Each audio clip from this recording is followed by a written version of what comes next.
അമേരിക്കയുമായി Pakistan അടുക്കുന്നതിനിടെ railway നവീകരണ പദ്ധതിയിൽ നിന്ന് പിന്മാറി ചൈന പാകിസ്ഥാൻ സാമ്പത്തിക ഇടനാഴിയുടെ രണ്ടാം ഘട്ടത്തിനായി ധനസഹായം നൽകാൻ ചൈന തയ്യാറായിട്ടില്ല. ധനസഹായത്തിന് പാകിസ്ഥാൻ ADBയെ സമീപിച്ചു. ചൈനയുടെ സിൻജിയാങ് മേഖലയെ പാകിസ്ഥാനിലെ തുറമുഖമായ ഗ്വാദറുമായി റോഡ്, റെയിൽവേ, പൈപ്പ് ലൈനുകൾ, ഊർജ പദ്ധതികൾ എന്നിവയിലൂടെ ബന്ധിപ്പിക്കുന്ന അടിസ്ഥാന സൗകര്യ പദ്ധതിയാണ് ചൈന പാകിസ്ഥാൻ സാമ്പത്തിക ഇടനാഴി.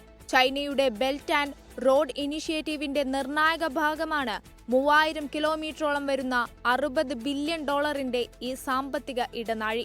ചൈനയും പാകിസ്ഥാനും തമ്മിലുള്ള വ്യാപാരം മെച്ചപ്പെടുത്തുക ഉൾപ്പെടെയുള്ള ലക്ഷ്യങ്ങളോടെ തുടങ്ങിയ പദ്ധതിയിൽ ഉൾപ്പെട്ട റെയിൽവേ നവീകരണ പദ്ധതിയിൽ നിന്നുമാണ് ചൈന പിന്മാറിയത്. പാകിസ്ഥാൻ പ്രധാനമന്ത്രി ഷഹബാസ് ഷെരീഫിന്റെ 6 ദിവസത്തെ ചൈന സന്ദർശനത്തിനിടെ പാകിസ്ഥാനിലെ സുരക്ഷാ സാഹചര്യങ്ങൾ, നിർമ്മാണ രംഗത്തെ കാലതാമസം, ചുവപ്പുനാടക്കുരുക്കിനെക്കുറിച്ചും നിക്ഷേപകർ ആശങ്കയുയർത്തിയിരുന്നു.